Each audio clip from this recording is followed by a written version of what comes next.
It's just a deadly game.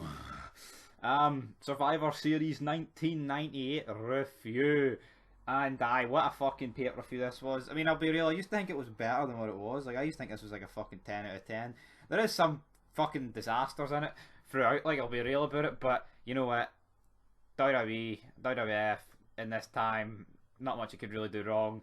Like, just, I mean, it's not right. It's not even that star-studded, this pay-per-view, because, you know, like, I feel like next couple of years, that's when the roster really begins to take off, you know, but Vince Russo will mark out about 98 and say it's like the greatest year, even though it's just not, guys. I mean, it's as simple as that. But this tournament is just brilliant. You've got Austin, Kane, Taker, The Rock, fucking Shamrock, you've got Jeff Jarrett, you've got fucking Al Snow, you've got everybody, man.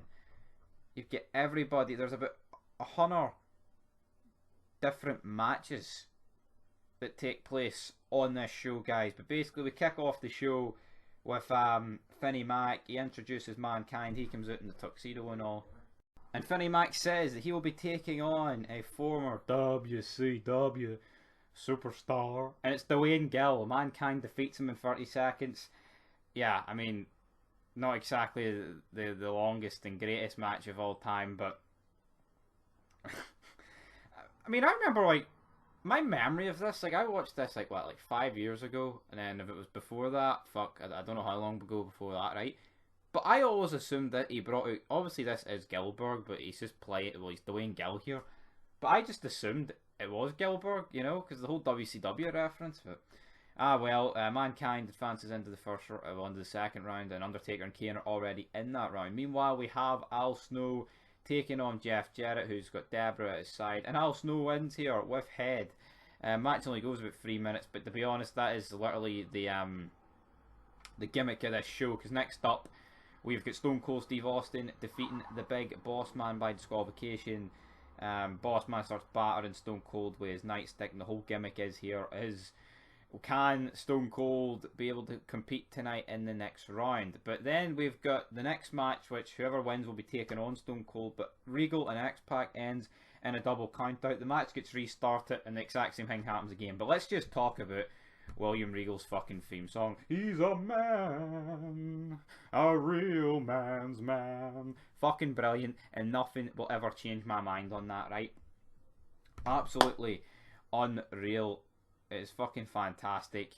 But double count out, they're both at the tournament. Next up, we've got Ken Shamrock taking on Goldust. And Goldust defeats Shamrock. Next up, though, we've got The Rock. He's supposed to be taking on Triple H here, but Triple H cannot compete. So out comes the Big Boss Man for his second match in this tournament. But The Rock rolls him up. 1, 2, 3.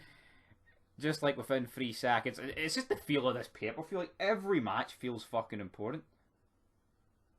You know?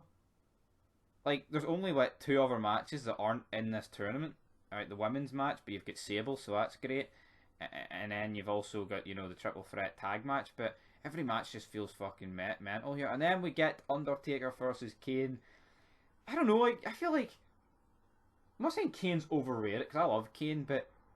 like, his invincibility, like I know he took 3 tombstones at Mania to get beat, but see, ever since that, like, I mean, it's like here he just gets beat with, like, a chokeslam.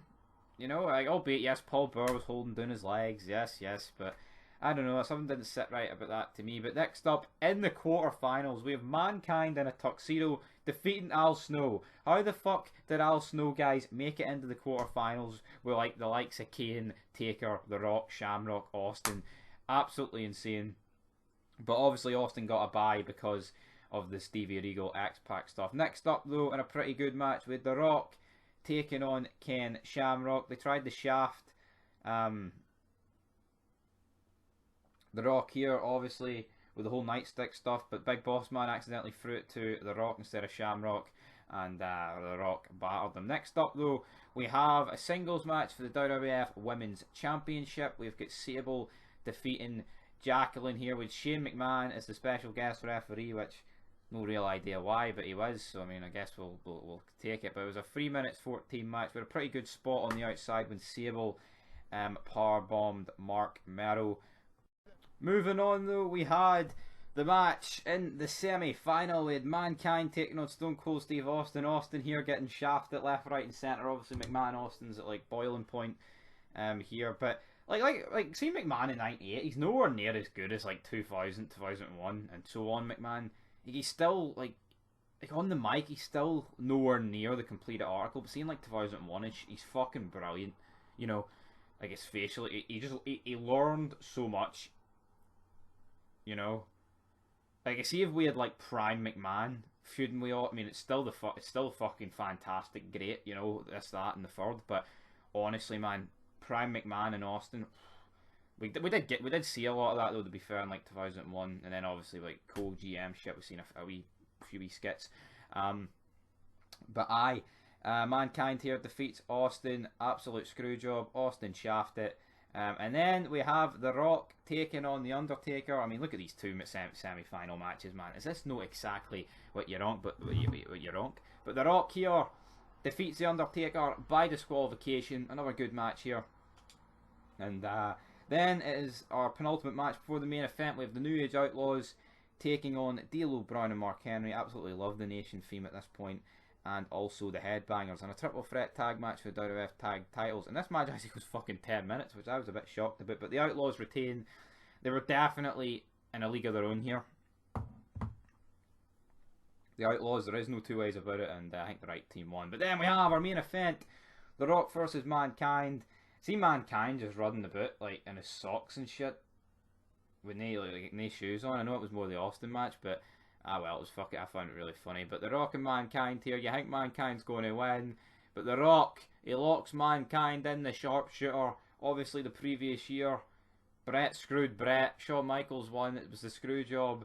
But here, it was The Rock, and then obviously JR's going ballistic. Also, we had segments throughout the show. I should have mentioned this, where Austin like thought he was chasing the McMahons out of the arena, but turns out he wasn't. The McMahons were still in the arena. So yeah, Mankind gets screwed. He's like, I don't understand, Dad. And then The Rock just absolutely fucking levers him from behind with the belt. And you're probably thinking, fuck, that's a brutal headshot, Rocky. Well, tell you what, Mankind, mate, the worst is still to come, big man.